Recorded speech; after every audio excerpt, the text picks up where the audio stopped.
같이 나눌 책은 에스라, 느헤미야, 에스더 세 권의 책을 이틀 동안 함께 나누려고 합니다. 그래서 오늘 에스라와 목표는 느헤미야 조금 건들고 끝나지 않을까라는 생각이 들어지는데, 그래야지 내일 바쁘지 않게, 원래 강의 잘하는 사람은 좀 일찍 끝내주면 명강사잖아요. 그래서 첫째 날 빨리 끝내주면 별 티가 안 나더라고요. 마지막 날 빨리 끝내는 게 티가 나는 것 같아서 내일 좀 일찍 끝내기 위해서 오늘 조금 달려보도록 하겠습니다. 저는 에스라, 느헤미야를 일단 살펴보겠지만 일단 한 권의 책으로 보고 강의를 하려고 합니다. 그래서 제목을 이스라엘을 재건하시는 하나님이라는 제목을 가지고 같이 강의를 해보려고 하는데요. 먼저 우리가 구약 성경을 분류할 때 우리가 이렇게 네 가지 주제를 가지고 분류를 하잖아요. 우리 성경에 모세오경, 역사서, 시가서, 선지서 이렇게 분류를 합니다. 우리가 함께 살펴볼 에스라, 느헤미야, 에스더는 어디에 속하나요? 예, 그죠? 역사서에 속하죠. 예, 역사를 기록한 이스라엘의 역사에 사실에 기반한 그러한 기록된 책들을 모아놓은 역사서에 포함되어 있습니다. 히브리 성경은 약간의 이렇게 다른 분류를 하고 있어요. 히브리 성경에서는 세 개의 주제를 가지고 이렇게 분류를 합니다. 토라, 모세오경을 분류하고요. 그리고 선지서와 시가서, 성문서라고도 말하는 시가서, 이렇게 해서 세 개로 이렇게 분류를 하는 것을 볼 수가 있습니다. 그 특징이 있어요. 토라로 분류한 것은 원리를 가르쳐주는 책이다. 그래서 하나님과의 관계 가운데에 율법이 무엇인지, 하나님의 뜻이 어디에 있는지 그것을 가르쳐주는, 원리를 가르쳐주는 책이 바로 토라라고 하는 우리 성경에 보면은 모세오경, 더 넓은 의미로 본다면은 우리가 잘 알고 있는 미시나나 탈무드 이런 부분들도 이스라엘 사람들은 크게 넓은 의미에서는 포함을 해서 이렇게 원리를 가르쳐주는 책에서 토라 이렇게 분류를 하고 있고요. 그리고 선지서, 전기, 후기, 선지서로에서 분류를 하고 있는데, 이렇게 분류한 이유가 바로 원리를 가지고 그 원리를 교육하고 있는 책이다. 선지자들이 이스라엘 백성들에게 하나님의 뜻이 이것입니다, 하나님의 법이 이것입니다 라고 교육을 위한 그런 목적을 가지고 있는 책들을 모아놓은 것이 선지서라고 분류를 해놓았고요. 그리고 세 번째는 성문서로 분류했는데, 이것은 그 원리를 가지고 교육을 했는데 그것을 어떻게 삶 가운데에 적용할 것인가, 실천할 것인가에 대한 실천 방안, 그리고 어떻게 실천을 했을 때에 하나님과의 관계가 올바로 서고 그렇지 않았을 때에 깨어지는가에 대한 그런 역사적인 증거들에 기반해서 보여주고 있는 것들을 볼 수 있는 것이 성문서라고 하는 책의 분류입니다. 저희가 함께 지금 나누려고 하는 에스라, 느헤미야, 에스더는 여기 성문서에 포함이 돼요. 그래서 정리를 해본다면 그렇습니다. 우리가 함께 배울 책은 역사서이면서도 성문서이다 라는 개념을 가지고 함께 보았으면 좋겠어요. 그래서 일단 기본적으로 사실에 기반하고 있다, 역사에 기반하고 있다라는 것들을 봐야 될 것 같고요. 그리고 그 목적은 우리가 어떻게 삶을 살아가야 될 것인가에 대한 적용의 강조점이 있다라고 보시면 될 것 같습니다. 우리가 그 성문서에 포함되어 있는 책이 여러 권 있는데, 그 가운데에 우리가 다니엘과 에스라, 느헤미야, 에스더 이것을 한번 비교해 볼 필요가 있을 것 같아요. 원독자들이 약간 달라요. 다니엘 같은 경우는 포로로 잡혀간 자들에 대해서 그들에게 쓰고 있는 책이라고 볼 수 있다면, 에스라, 느헤미야는 돌아온 자들, 예레미야를 통해서 하나님께서 돌아오겠다라는, 70년 후에 돌아오겠다라는 그 약속의 말씀 선포하시잖아요. 그리고 나서 실제로 돌아옵니다. 그리고 그 돌아온 자들이 다시 예루살렘을 중심으로 해서 이스라엘 땅에 정착을 해가는 과정 가운데에 그들에게 이야기하고 있는 책이 에스라, 느헤미야라고 볼 수가 있고요. 그리고 에스더 같은 경우는 돌아오지 않는 자들, 바벨론의 포로로 끌려갔다가 이제 정권이 바뀌어서 이제 페르시아 제국이 바뀌어서 페르시아 제국으로 바뀌고 나서 계속해서 돌아오지 않고 그곳에 돌아온 자들보다 더 많은 사람들이 돌아오지 않고 거주하고 있었습니다. 그들에게 쓰고 있는 책이 에스더, 그들에게 하나님이 어떠한 분이시고 하나님의 주권과 하나님의 섭리가 어떠한 것이고, 그리고 너희가 어떠한 백성인지에 대해서 이야기해주고 있는 그런 책이라고 볼 수 있겠습니다. 먼저 우리는 에스라와 느헤미야를 함께 살펴보려고 합니다. 간단하게 배경을 한번 살펴볼게요. 누가 썼을까? 에스라와 느헤미야에 보면은 1인칭 화법으로 되어 있는 부분들이 있어요. 나는, 내가 이렇게 해서 1인칭으로 쓰고 있는 부분들이 있습니다. 이것을 보았을 때 우리 가장 단순하게 생각해 본다면은 에스라는 에스라가 썼고 느헤미야는 느헤미야가 썼다라고 보고 가도 되겠죠. 정말 그런지 조금 더 살펴볼 필요가 있겠죠. 또 하나의 근거를 보면 역대기의 마지막 부분과 에스라의 첫 번째 부분, 이 부분이 내용이 동일하게 일치하고 있는 것들을 볼 수가 있어요. 역대하 여러분 찾기 힘드시잖아요. 제가 미리 다 해왔으니까. 안 보이신 분들은 제가 드린 PPT 보시면 될 것 같고요. 오타들이 있으면은 미리미리 점검을 하셔가지고 5개 이상 발견하신 분에게는 내일 선물을 드리도록 하겠습니다. 앞에 제목에 있는 오타 2개 빼고요. 네, 그렇죠? 네. 2개가 있었을 거예요. 그 2개 빼고 지금부터 5개. 네. 네. 네.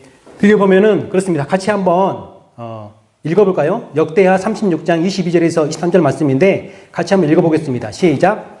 바사의 고레스 왕 원년에 여호와께서 예레미야의 입으로 하신 말씀을 이루시려고 여호와께서 바사의 고레스 왕의 마음을 감동시키심에 그가 온 나라에 공포도 하고 조소도 내려 이르되 바사 왕 고레스가 이같이 말하노니 하늘의 신 여호와께서 세상 만국을 내게 주셨고 나에게 명령하여 유다 예루살렘에 성전을 건축하라 하셨나니 너희 중에 그의 백성된 자는 다 올라갈지어다.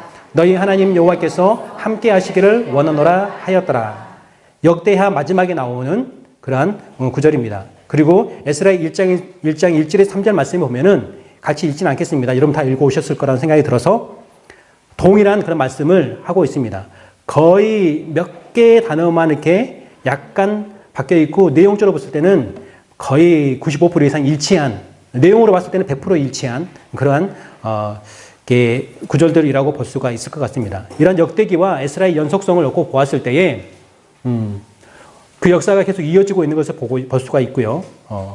이러한 부분을 보았을 때에 역대기의 저자가 에스라의 저자이지 않을까라고 우리는 생각해 볼 수 있을 것 같아요. 역대기의 저자를 누구로 여러분 배우셨나요? 이게 틀리면은 이게 제 강의가 이제 다 틀려지는데. 네. 누구로, 역대기 우리 강사님께서 역대기의 저자를 누구로 말씀해 주셨나요? 기억하시나요? 예. 기억 못 하시면은 저희 강의는 굉장히 도움이 됩니다. 기억을 하시면은, 이게 이쪽은 아닌 것 같은데라고 중간중간에 거기에 갸우뚱하신 분들이 계실 것 같은데, 제가 어떠한 말을 하더라도 다 거기에 끄떡끄떡 해주실 분들이기 때문에, 예, 기억을 못 하시는 게 좋습니다. 역대기의 저자를 에스라라고 아마 여러분 들으셨을 거예요. 예. 저는 그렇게 보고 있거든요. 에스라인 걸로 보았을 때에 그렇다면 단순하게 또 역대기의 그런 내용의 마지막과 에스라의 첫 번째 부분의 연결성 그리고 나중에 또 느헤미야 중간에 그런 첫 번째 부분의 그런 연결성 이런 부분들도 잠깐 살펴보긴 할 건데 이런 걸로 보았을 때에 계속해서 한 사람이 어떤 목적을 가지고 이 책들을 쓰고 있다라고 우리는 짐작해 볼 수 있을 것 같아요. 그래서 저는 이 본문을 가지고 근거를 삼아서 에스라의 저자는 에스라다. 역대기의 저자와 동일한 에스라다라고 이야기를 드리고 싶고요. 또 내용으로 보았을 때도 한 권의 책으로 보았을 때 이런 자연스럽게 연결되어지는 역사가 연결되어지는 것을 볼 수가 있고 그리고 여러 우리 성경이 아니고 이 초대 히브리 문헌들에도 이 에스라서와 느헤미야서가 한 권의 책, 이거로 분류한 그러한 문헌들도 많이 존재하고 있고요. 그리고 따로 이렇게 놓고 보더라도 한 저자가 쓴 2권의 책이다라고 이렇게 분류해 놓은 그런 우리의 문헌들도 발견해 볼 수가 있습니다. 여러 가지를 비교해 보았을 때에 결론적으로 저는 에스라와 느헤미야의 저자를 에스라라고 보고 싶습니다. 한 가지 의문이 생기죠. 에스라에도 1인칭 화법이 있고 느헤미야에도 1인칭 화법이 있습니다. 그죠? 그러면 느헤미야의 나왕은 1인칭 화법, 느헤미야가 나는 내가 꼭 자기가 쓴 것처럼 이야기하고 있는 이것은 어떻게 해결하고 갈 것인가? 대한 의문점이 생길 것입니다.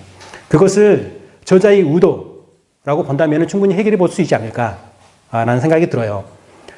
저자가 의도적으로 이렇게 1인칭 화법을 쓰고 있는 것. 우리가 문학에서 그런 거 많이 있잖아요. 예, 어떤 누구를 중심으로 해서 글을 쓰고 있는가에 따라서 여러 화법들이 있잖아요. 문학 기법들이 있잖아요.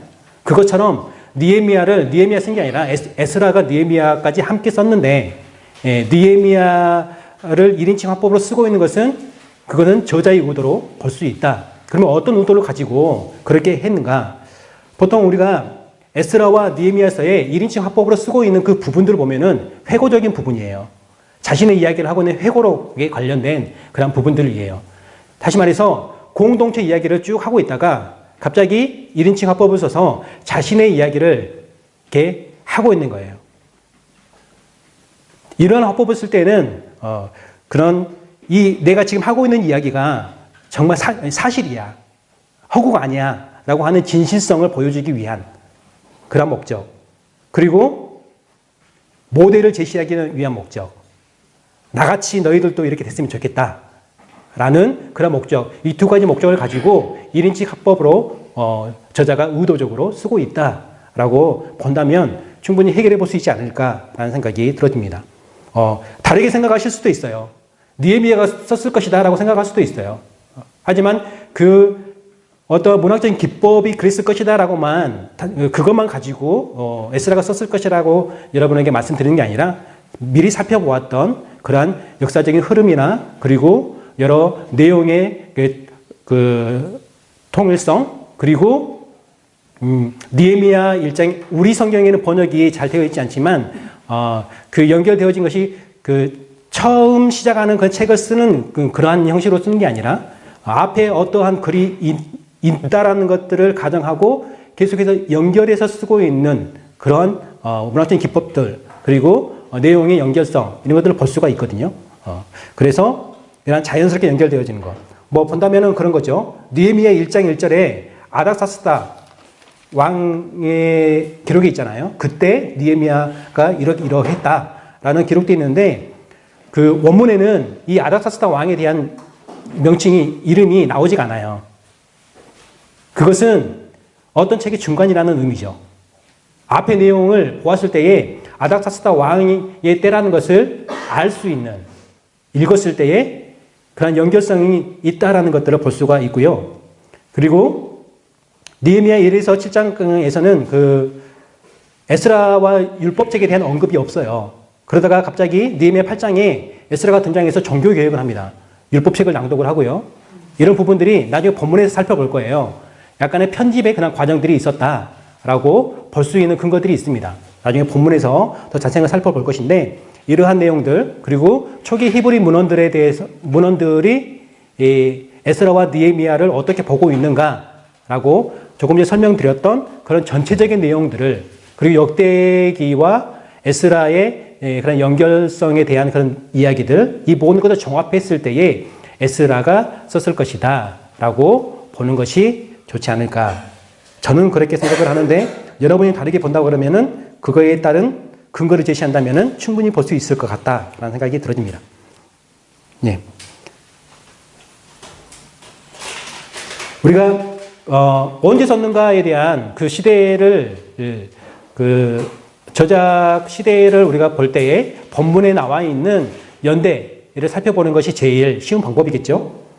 에스라와 느헤미야에 보면은 여러 왕들이, 페르시아 왕들의 그러한 재위연, 그러니까 언제 이 일들이 있었다라고 역사적 사실을 가르쳐 주기 위해서 기록해 놓은 그런 연도들이 있습니다. 그 연도들 가운데에 가장 후대에 쓰여진 연대, 그러면 그 연대까지의 경험이나 그 연대까지의 사실들을 기록하고 있는 거잖아요. 그러면 그 전에 썼다라고 보기는 어렵고, 최소한 마지막 나와 있는 그 연대 이후에 썼다라고 볼 수 있겠죠. 그걸 보았을 때에 느헤미야 13장 6절 보면은 아닥사스다 왕 32년에 느헤미야의 마지막 활동이 있었음을 볼 수가 있습니다. 본문에도 살펴볼 거니까요. 이런 것들을 근거로 했을 때에 결론을 말씀드린다면은 BC 433년 이후, 그리고 424년이 어떤 해냐면은 아닥사스다 왕이 죽은 해예요. 그래서 그 사이에 기록되지 않았을까? 에스라 나이는 굉장히 많았던 것 같고요. 예. 그렇게 볼 수 있을 것 같고, 누구에게 썼는가? 여러 본문에서의 그런 근거들을 보면은, 일단 포로 귀환한 자들이죠. 실제로 포로 귀환한 자들이 얼마나 포함되어 있는가는 그 연대 시대를 놓고 보았을 때 그리 많지 않았을 것 같고, 포로 귀환하고 나서 정착을 하고 나서 이제 1세대도 있겠지만 2세대, 3세대들이 태어나고 그곳에서 계속해서 정착해 가고 있는 과정 가운데에 있는 사람들이라고 1차적으로 볼 수 있을 것 같습니다. 그래서 그 쓰여진 연대와 이 포로 귀환의 연대들을 비교해 보면은 1차 포로 귀환하고 나서 한 100여 년 후의 사람들이에요. 거의 살아남아 있진 않겠죠? 어린 아이들. 그죠? 실제적으로 성전을 재건했던 사람들은 한 80여 년의 시간이 지났으니까 그리 많지 않을 거라는 생각이 들어지고요. 하지만 이것도 그렇게 오랜 시간이 지나지 않았기 때문에 성전이 어떻게 다시 재건되었는지는 충분히 그 이야기를 듣고 알고 있는 그 사람들이라고 볼 수 있을 것 같아요. 그리고 성벽이 완공되고 나서는 10에서 20년 정도의 시간이 흐른 상황의 원독자들이라고 볼 수 있을 것 같습니다. 그래서 2차 포로, 3차 포로 귀환한 사람들이 그리 많지는 않았지만 1차 포로의 수에 비하면 많지는 않았지만 그들에 포함되어 있고 그리고 1차 포로 귀환자들이 상대적으로 많이 귀환을 했거든요. 남아있는 사람들에 비하면은 그것도 작은 수이지만 많은 사람들이 귀환을 했는데 그들의 자녀들 정도 되지 않을까 이렇게 생각해 볼 수 있을 것 같습니다. 그 쓰여진 시대와 이 원독자들의 시대를 보면 우리가 그 성경에 나와 있는 말라기의 활동 시기하고 약간 겹치는 부분이 있어요. 그래서 원독자들이 어떤 삶을 살고 있고 하나님과 관계가 어떠했는가라는 것들을 살펴볼 때에 원독자 상황을 살펴본다면은 말라기서를 좀 참고해 볼 수 있을 것 같아요. 지금 말라기서에 나와 있는 그들의 원총중이 될 수도 있겠고 또 원독자가 될 수 있겠죠. 그들의 상황과 지금 에스라 느헤미야서를 지금 받고 있는 원독자들의 상황이 일치하는 그런 시대의 사람들이라는 것이죠. 그래서 말라기의 내용들을 잠깐 빌려오면은 제 강의 이후에 이제 학개스가랴 말라기까지 가잖아요. 자세한 건 거기서 들으실 것 같고 원독자 상황만 간단하게 살펴본다면은 그들이 이런 질문을 합니다. 하나님이 우리를 어떻게 사랑하셨냐라고 그들이 반문을 하죠. 그러니까 자신들은 열심히 신앙생활 한 것 같아요. 근데 하나님이 자기들을 외면하는 것 같아요. 이런 상황에 지금 있다라고 본인들이 생각하고 있다는 것이죠. 사실이 그렇다는 게 아니라 본인들 생각이 그렇다는 거예요. 나는 하나님께 예배도 잘 드리고 있는 것 같고 예물도 잘 드리고 있는 것 같은데 예? 왜 하나님은 나를 외면하고 꼭 하나님은 없는 것 같고 내가 기도하면은 무시하는 것 같고 지금 이런 상황에 있는 거예요. 하지만 선지자는 그에 대해서 다르게 이야기하죠. 너희들이 잘못된 것을 드렸고 병든 것을 드렸고 이렇게 얘기하잖아요. 형식적인 그러한 예배 가운데 너희가 있었고 또 정말 너희가 진정으로 하나님 앞에 그렇게 하나님이 우리를 어떻게 사랑했습니까? 라고 묻고 있는데 정말 너희가 그런 삶을 살고 있는지에 대해서 다시 돌아볼 수 있도록 선지자는 그들에 대해서 정확하게 그들의 상황에 대해서 짚어주고 있는 것이 말라기서라고 볼 수 있거든요. 그래서 이렇게 정리를 해보았습니다. 말라기에 나와 있는 말씀을 가지고 그대로 정리를 해봤어요. 공경함이 없고 하나님을 두려워하지 않고 주의 이름을 멸시하는 그런 자들이었다. 더러운 떡을 제단에 드리고 여호와의 식탁은 경멸히 여겼다. 선지자가 하는 말이에요. 제사를 드리다 훔친 것, 저는 것, 병든 것을 가져왔다. 하나님의 언약을 마음에 두지 않았고 한 아버지를 가지지 않고 이방신을 따라갔다라고 말라기 선지자가 그들의 상황, 그들의 어떠한 지금 삶을 살아가고 있는가에 대해서 지적하고 있는 그런 말씀이거든요. 그래서 원독자 상황을 이 정도로 우리가 생각해 볼 수 있지 않을까. 그래서 이들은 하나님과의 관계가 회복되어져야 될 사람들이었다라고 볼 수 있을 것 같습니다. 역사적 배경을 잠깐 살펴볼게요.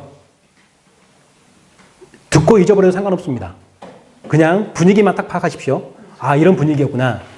저는 강사니까 강사가 아니었으면 이렇게 안 해요. 저도 어렵거든요. 네. 그러니까 근데 강사니까 좀 이렇게 있어 보여야 되고, 그죠? 좀 이렇게 아는 척도 해야 되고 하기 때문에 조금 유시간, 저도 보고 해야 되는 유시간 이야기를 조금 해보도록 하겠습니다. 페르시아 왕들이에요. 그죠? 고레스가 바빌론을 무너뜨리죠. 그리고 계속해서 이제 페르시아 제국이 이어지고 있는 것을 볼 수가 있습니다. 이스라엘 백성들이 포로로 끌려가죠. 4차에 거쳐서 포로로 끌려갑니다. 1차 포로로 끌려갔던 사람이 다니엘. 그렇죠? 2차 포로로 끌려갔던 사람 중에 에스겔이 있고요. 그리고 3차 포로로 끌려갔을 때에 이때에 예루살렘 성전이 파괴되고 예루살렘이 멸망한 것을 볼 수가 있고요. 그리고 그 이후에도 포로로 한 번 더 끌려간 것을 볼 수가 있습니다. 그래서 우리가 여기서 혹시 시험도 보나요? 안 보죠? 시험 보면 이거 연도 이거 다 시험 문제 내주십시오. 어렵게. 네. 다 기억 못하더라도 우리가 예루살렘이 언제 멸망했는지 정도는 우리가 알고 있어야겠죠? 586년 BC. 네. 그리고 바벨론이 갑작스럽게 멸망을 합니다. 이것도 선지서를 통해서 보면은 우리는 하나님을 믿는 사람들이기 때문에 모든 역사의 주관자가 하나님이시라고 인정하고 있기 때문에 그 관점으로 본다면은 하나님의 그런 주권과 섭리 안에 이 모든 것들도 있었다라고 우리는 볼 수 있을 것 같아요. 어지간 바벨론이 멸망을 하고 이제 예언한 대로 고레스를 통해서 포로 귀환의 그런 조서, 칙령이 내려지는 것을 볼 수가 있습니다. 그리고 그 조서에 따라서 538년에 스룹바벨과 예수아가 중심이 되어서 1차 포로 귀환이 이루어지고 있는 것을 볼 수가 있고요. 그리고 시간이 조금 흘러서 이제 몇 년 정도 흘렀나요? 한 80년? 그러나요? 예. 그 정도? 예. 그죠? 대충 80년 정도. 예, 시간이 흐른 이후에 에스라가 2차 포로 귀환을 하게 되고요. 그리고 얼마 있지 않아서 또 느헤미야와 함께 3차 포로 귀환이 이루어지고 있는 것을 볼 수가 있습니다. 포로 귀환의 그런 여정은 검은색으로 된 것이 1차 포로 귀환으로 추정이 되고요. 그 2차, 3차 포로 귀환 경로로 이 빨간색으로 되어 있는 부분이 추정이 되어지는데 기간은 그 에스라가 포로 귀환할 때에 에스라 7장이죠? 8장에 나왔나요? 7장에 나왔나요? 예. 예. 7장 예. 9절에 보면은 첫째 달 초하루에 바벨론에서 길을 떠났고 하나님의 선한 손에 도우심을 입어 다섯째 달 초하루에 예루살렘에 이르렀다. 4개월에 거친 그러한 포로 귀환의 경로였다라고 볼 수 있을 것 같습니다.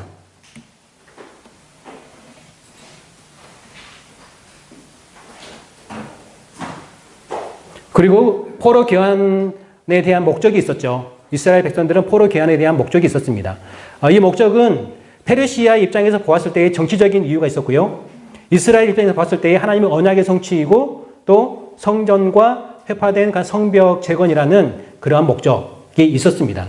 그래서 1차 포로 귀환하고 나서 바로 2년 후에 이제 성전 건축이 시작된 것을 볼 수가 있고요.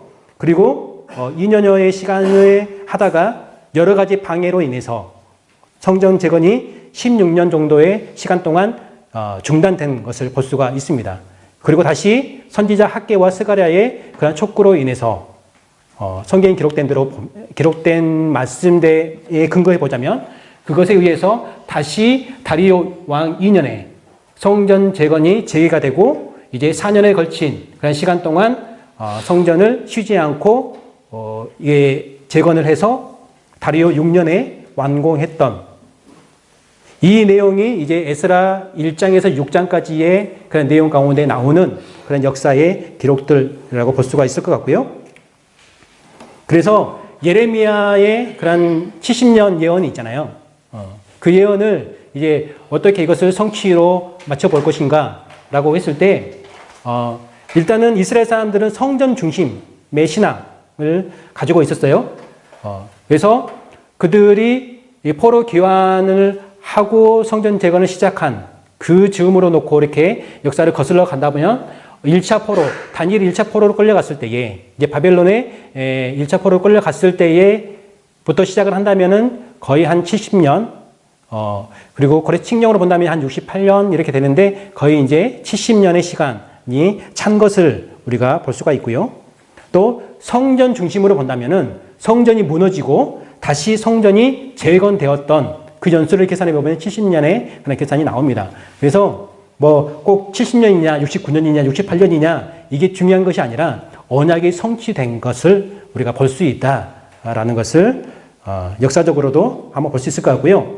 페르시아에서는 그 정치적으로 어떤 게 굉장히 나라 대 나라의 그런 큰 전쟁들이 있었고요. 그리고 대제국을 가지고 있다 보니까 그것을 통치하는 가운데에 여러 가지 반란 사건들 이런 것들이 있었던 것을 볼 수가 있습니다. 그것이 우리 에스라, 느헤미야, 에스더서의 포로 귀환의 과정과 또 이 책이 기록되어진 것에 영향이 있었기 때문에 간단하게 살펴보겠습니다. 자세한 것은 에스더서 할 때 살펴볼 내용이에요. 에스더서와 연관되어 있는 그런 전쟁인데 페르시아 원정에 대한 이야기입니다. 1, 2, 3차 원정을 떠납니다. 그래서 지금 우리가 알고 있는 소아시아 지역, 에베소가 포함된 소아시아 지역을 이오니아 지역을 이 페르시아가 먹고요. 그러면서 계속해서 그걸 이제 승리에 도취돼 가지고 아테네가 있는 그리스 지역으로 이제 원군을 떠납니다. 원정을 떠납니다. 그래서 세 번에 걸친 그런 페르시아 원정의 역사들이 있는데 이 역사들이 우리가 잘 알고 있는 영화 300 그리고 후속편 300 제국의 부활, 그죠? 두 전쟁 굉장히 그 스파르타 아테네의 그런 병사들과 페르시아의 대군과의 그런 전쟁사를 가지고 영화한 이 두 영화의 배경이 된 그런 사건들이 2차 때의 그런 내용들이죠. 그리고 이 2차 때 또 마라톤 전투라는 3차 때의 내용이고요. 그 전에 이제 마라톤 전투라고 하는 우리가 마라톤이 생기게 된 그런 배경이 된 이러한 전쟁들이 있는데 재밌는 이야기는 에스더서 가서 오늘 제가 여러분 처음 만나서 쑥스러워서 재밌는 이야기를 못 할 것 같아요. 그래서 내일 재밌는 이야기를 하고요. 아우, 쑥스러워. 예. 그리고 이제 성벽 재건의 이야기가 느헤미야서에 나오잖아요. 예. 예. 이제 에스라, 느헤미야 포로 귀환과 성벽 재건 이것과 관련되어 있는 역사예요. 역사인데 크고 작은 반란들이 일어나요. 제국이 크다 보니까 페르시아 제국이 굉장히 크다 보니까 이제 다스리는데 총독들을 두잖아요. 에스라, 느헤미야에도 서쪽 편에 있는 총독 이야기가 많이 나오고 반대한 그런 세력들 이야기가 많이 나오고 하잖아요. 총독들을 세워서 각 지역을 이제 다스리게 합니다. 그런데 다른 나라들이었는데 이제 속국으로 들어오고 이렇게 지배를 하다 보니까 이 중앙에서의 지배할 수 있는 그러한 영향력에서 벗어나 있는 그런 곳에서는 다시 나라를 찾고자 하는 그런 크고 작은 반란들이 일어나게 됩니다. 그 가운데 대표적인 것이 애굽이 BC 460년에 반란을 일으켜요. 그 반란을 진압하기 위해서 총독을 보내요. 그 총독이 메가비수스라는 총독인데 이 총독과 함께 에스라가 포로 귀환을 합니다. 이 총독을 이 애굽의 반란을 진압하기 위해서 이스라엘 지역이 그리고 붙어 있잖아요. 이 지역에 총독으로 파견을 보내요. 그때 에스라를 함께 보내요. 에스라를 보낸 이유는 뭐냐면은 이스라엘 사람들 요동하지 않게 하기 위해서 그들을 잘 다스릴 수 있도록 그들의 지도자를 보내주는 거죠. 나중에 본문에서 살펴볼게요. 그리고 이 메가비주스가 애굽의 반란을 458년에 귀환을 같이 내려왔다가 455년에 진압을 해요. 굉장히 공을 세우죠. 공을 세우는데 이게 사람 욕심이 끝이 없잖아요. 자기도 뭔가 해볼 수 있을 것 같아요. 그래서 여기서 반란을 일으킵니다. 이 총독이 이제 자기가 주인이 되고 싶어서 반란을 일으키는데 이때 예루살렘의 그 성벽들이 회파돼요. 그전에도 이렇게 많이 무너져 있었겠지만 이때 더 많은 그런 회파의 그런 것들이 일어나게 됩니다. 이 배경이 느헤미야가 하나냐를 통해서 들었던 예루살렘 성벽이 무너지고 불이 나고 이런 고통을 당하고 있고 이런 이야기를 느헤미야 1장 보면은 듣잖아요. 그리고 기도를 하잖아요. 그 배경이 된 것이 바로 이 메가비주스의 반란 사건입니다. 그래서 그 기도의 하나님의 그런 도우심으로 포로 귀환했다라고 우리 느헤미야에 기록되어 있지만 페르시아의 그러한 역사로 놓고 보았을 때는 이 반란을 진압하기 위해서 또 이 가운데에 있는 이스라엘 백성들을 잘 다스릴 수 있도록 느헤미야를 총독으로 파견하고 있는 것을 볼 수가 있습니다. 대충 이해되셨죠? 자, 다 잊어버리고요. 포로로 끌려갔었던 과거가 있어요. 그죠? 끌려갔으니까 돌아오겠죠? 다시 돌아왔어요. 돌아와서 두 가지 큰 목적을 가지고 왔죠. 성전 재건과 또 나중에 성벽 재건에 대한 목적. 그 가운데에는 여러 가지 이러한 안정되지 않는 정치적으로 또 군사적으로 이렇게 아직도 약간 전쟁의 위험과 어떠한 불안정한, 그러니까 안정된 삶을 살아가기에는 쉽지 않은 그런 환경 가운데 있었다. 그러다 보니까 그렇게 되면 기근 같은 것도 일어날 수 있을, 여러 가지 다 복합적으로 이렇게 생각해 볼 수 있겠죠. 그러한 상황 가운데 있는 것이 바로 에스라 느헤미야에 나와 있는, 본문에 나와 있는 역사의 배경이고, 그리고 그것의 연장선에서 지금 원독자들도 그러한 상황 가운데에, 그러한 비슷한 상황 가운데 있다라는 이 전체적인 흐름과 분위기, 이 정도 생각하고 가시면 좋을 것 같습니다.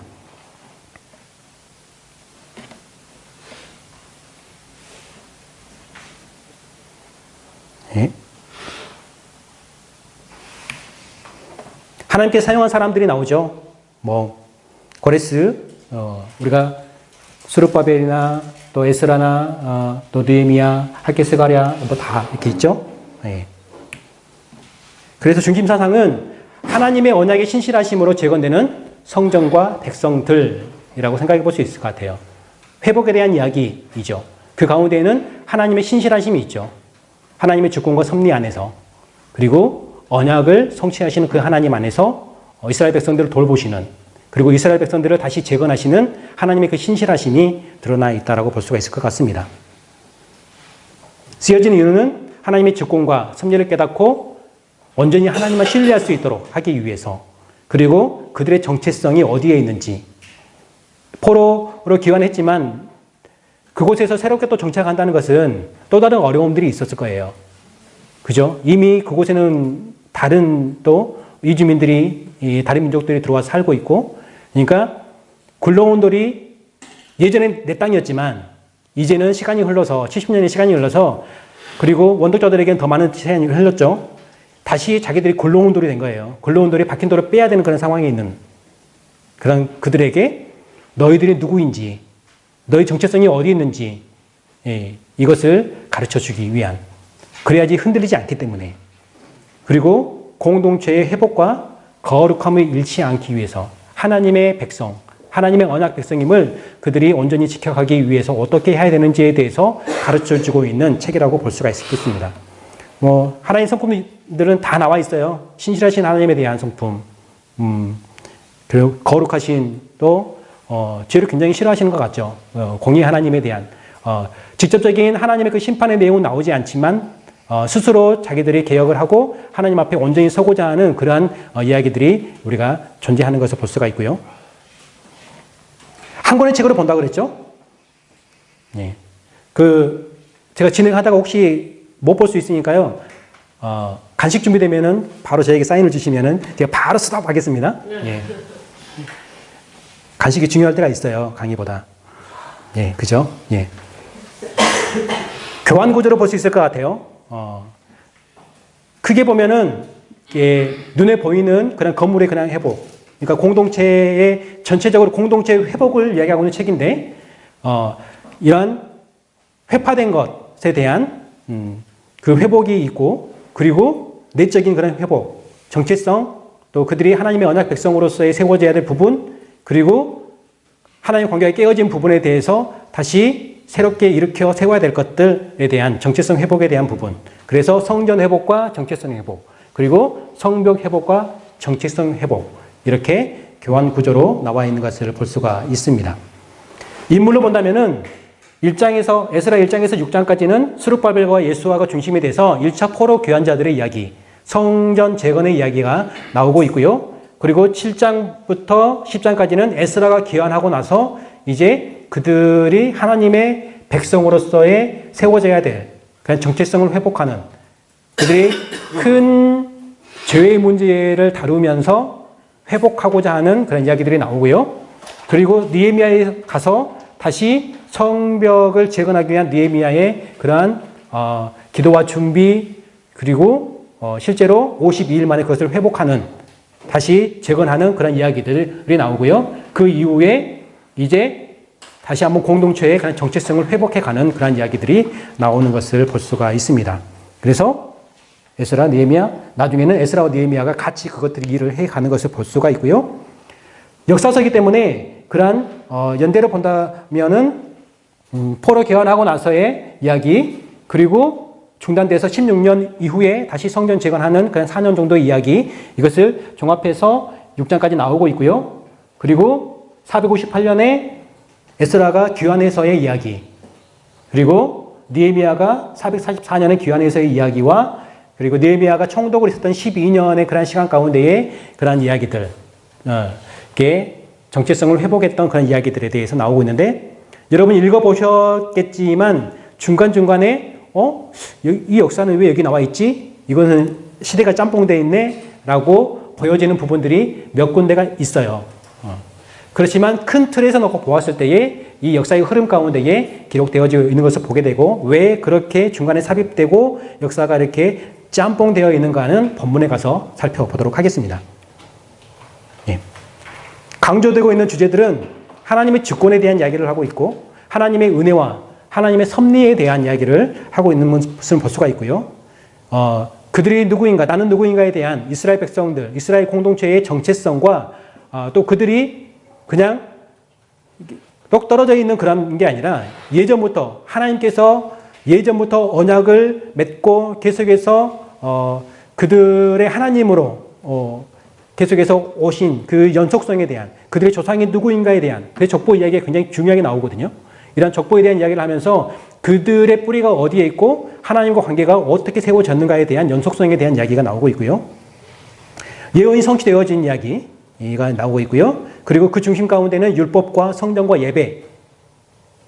항상 이스라엘 공동체는 얘기할 때에 율법을 뺄 수가 없고요. 성전은 곧 하나님이 거하신 곳이고 하나님을 만나는 곳이었거든요. 그래서 이 성전을 뺄 수가 없고요. 그래서 성전이 무너진 것이 예루살렘이 멸망한 거잖아요. 유다가 멸망하는 것을 성전의 무너짐을 기준으로 해서 우리가 보고 있는 거잖아요. 그만큼 성전은 그들에게 중요한 그런 위치를 차지하고 있었고요. 또 이 성전 가운데에 하나님 관계 가운데에서 드려지는 예배, 이런 부분들이 강조되어 나오고 있는 것을 볼 수가 있습니다. 그래서 그 모세가 명한 대로 이렇게 말씀대로 규례대로 우리가 그 초막절을 지키고 이런 게 예배 절기를 지키는 그런 이야기들이 중간중간에 나오는 것을 볼 수가 있죠. 재건에 대한 이야기고요. 변화에 대한 이야기고, 더 나아가 변혁에 대한 이야기. 그리고 또 볼 수 있는 것은 리더십에 대한 이야기들, 그것들도 우리가 찾아볼 수 있겠죠. 적용점에서 보았을 때에 이러한 주제들을 생각해 볼 수 있을 것 같습니다. 먼저 예스라를 한번 살펴보겠습니다. 교환 구조에서 나오는 것을 그때 가져왔고요. 각색 그 제목을 붙여보았는데, 먼저 1차 포로 교환의 이야기를 같이 한번 살펴보고자 합니다. 고레스가 조서를 내려서 포로 교환이 이루어지죠. 그리고 그 교환자들의 명단이 나오는 1장과 2장의 이야기를 같이 한번 살펴보겠습니다. 혹시 제가 너무 빠르면은 중간에 빠르다고 이야기해 주시면 좋을 것 같고요. 내일 명강사라는 이야기를 듣기 위해서 제가 오늘 달린다고 말씀드렸기 때문에 예. 예언의 성취가 이루어집니다. 앞에서도 언급을 했지만 다시 한번 보겠습니다. 바사 왕 고레스 원년, 여호와께서 예레미야의 입을 통하여 하신 말씀을 이루게 하시려고라고 1절을 시작을 하고 있고요. 그것이 예레미야 29장, 또 예레미야 25장, 고레스에 대한 예언은 이사야서에서도 41장, 44장, 45장 이렇게 고레스에 대한 이야기도 나오고 있고요. 이러한 것들이 이제 성취되어지고 있는 것을 보여지고 있습니다. 29장 10절 말씀에 이렇게 예레미야가 예언을 했죠. 여호와께서 이와 같이 말씀하시니라. 바벨론에서 70년이 차면 내가 너희를 돌보고 나의 선한 말을 너희에게 성취하여 너희를 이곳으로 돌아오게 하리라. 다시 귀환할 것이다 라는 것을 70년의 시간이 참여하는 귀환할 것이다 라는 이야기를 하죠. 그것이 이제 고레스의 조서를 통해서 이루어지고 있는 것을 역사적인 근거를 가지고 하나님의 언약이 성취되었음을 이야기해주고 있습니다. 에스라가 이 고레스의 조서를 이야기하고 할 때에 항상 전체 이야기를 끌어갈 때에 기준이 되고 있는 게 있어요. 그것이 바로 1장 1절의 초반부에도 그대로 나와 있는데 여호와께서 예레미야 입을 통하여 하신 말씀을 이루려고. 누가 말씀하셨다고요? 여호와께서 말씀하셨다. 그러니까 이 모든 것들이, 이 모든 역사의 흐름과 이루어지고 있는 일들이 하나님의 주권과 섭리로 이루어지고 있다는 것들을 에스라는 강조하고 있는 것을 볼 수가 있습니다. 하나님이 감동시키셔서 조서가 써졌대요. 그리고 이 조서를 들은 이스라엘 백성들이 하나님께 감동을 받고 성전을 건축하는, 재건하는 일에 동참하기 위해서 짐을 쌌다라고 이야기를 해요. 그러니까 이 모든 일들이 하나님의 감동으로, 하나님이 감동시키셔서 이루어진 하나님의 주권과 하나님의 섭리 안에서 이루어진 일이다라는 것들을 이야기해주고 있습니다. 고레스의 조서의 내용, 역사의 실제적인 그런 내용들이 이 대형 박물관에 있는 고레스 실린더에 기록이 남아 있거든요. 거기에 남아 있는 것을 제가 한번 읽어 드릴게요. 이거 굉장히 힘들었어요. 번역하느라고. 중간에 이게 막 깨져가지고 쉽지 않았는데, 앞뒤 맞추기 쉽지 않았는데, 제가 한번 읽어 보겠습니다. 이게 1879년에 발견됐대요. 점토로 된 원형 그런 실린더였고요. 이 당시에는 이러한 점토로 된 이런 실린더라든가 도자기, 돌 이런 데에 이렇게 새겨서 많이 기록을 남겼다라는 것을 볼 수가 있는데, 제가 읽어보겠습니다. 그 중간의 내용, 관련되어 있는 내용 읽어보겠습니다. 마르둑, 이것은 페르시아 그 시대에 섬겼던 그런 신이라고 볼 수 있겠죠. 마르둑, 그는 의로운 통치자를 찾기 위해 열방을 주시하여 조사했다. 나 고레스는 세계의 왕이다. 아수르, 수자, 아카드, 에슈누마 도시더라. 이거 아니에요? 네. 티그리스강 너머에 있는 성스러운 도시들, 그리고 오랫동안 그들의 신들을 모셨던 성소들이 폐허되었건만 나는 그들의 초소와 집들을 영원한 주거지로 되돌려 주었다. 나는 그 모든 거주자들을 소집하여 그들의 고향으로 귀국시켜 주었다. 이런 기록이 있어요. 여기에 있는데, 이것을 이제 에스라는 하나님의 관점으로 이것을 재해석해서 우리 성경 말씀에, 에스라서 1장 2절에서 4절 말씀에 고레스 조서가 이런 내용이었다라고 이야기를 해주고 있는데, 거기에 뭐라고 말하고 있냐면은 하늘의 하나님 여호와께서 세상 모든 나라를 내게 주셨다. 이것은 고레스가 한 이야기예요, 지금. 여호와께서 유다 예루살렘의 성전을 건축하라 하셨다. 이스라엘의 하나님은 참 신이시다. 그의 백성된 자는 다 유다 예루살렘으로 올라가 이스라엘의 하나님 여호와의 성전을 건축하라. 남아있는 백성이 어느 곳에 머물러 살든지 그곳 사람들이 마땅히 은과 금과 물품들과 짐승과 보물로 도와주고 그 예물을 기쁘게 드리라. 그러니까 도와주라. 성전 재건할 때에 필요한 것들도 그 페르시아 사람들이 도와줄 것을 이렇게 명하고 있죠. 뭐랑 좀 비슷하죠? 출애굽했을 때도 비슷한 것 같아요. 하나님께서 이런 출애굽할 때도 가지고 나왔잖아요. 가지고 나오고 이런 것들을 비슷한데 하나님 그 도우심과 나왔고, 그래서 여기서 고레스 조서에서 에스라가 강조하고 있는 부분들이 바로 하나님이 누구신가예요. 하나님이 어떤 분이신가에 대한 것들을 강조하고 있죠. 너희가 지금 이 포로 기환에서 이곳에 정착하고 이렇게 살아가고 있는 것, 이것이 고레스가 정치적으로 너희들을 이용하기 위해서 이렇게 쓴 그런 게 아니라 이 모든 것들도 하나님의 주권과 하나님 역사 안에 있다. 하나님께서 이루신 것이다. 그것이 바로 예레미야 선지자를 통해서, 이사야 선지자를 통해서 예언했던 그런 내용들의 성취인지 않냐라는 것들을 보여주고 있는 것이죠. 하나님이 어떤 분이신가에 대해서 이 조서의 내용을 가지고 에스라는 그렇게 해석을 해서 보여주고 있는 것을 볼 수가 있습니다. 2장에 포로 귀환자들의 명단이 나와요. 먼저 지도자들의 명단이 나오고요. 그리고 일반 가게들의 족보가 나오고 또 제사장들과 레위인과 또 그 성전에서 일을 돕는 느디딤 사람들, 종으로서의 역할을 했던 그 사람들, 그리고 솔로몬의 신하들과 족보를 밝힐 수 없는 자들, 이방인들도 있었던 것을 볼 수가 있고요. 그래서 온 회중의 합계가 42,360명이었대요.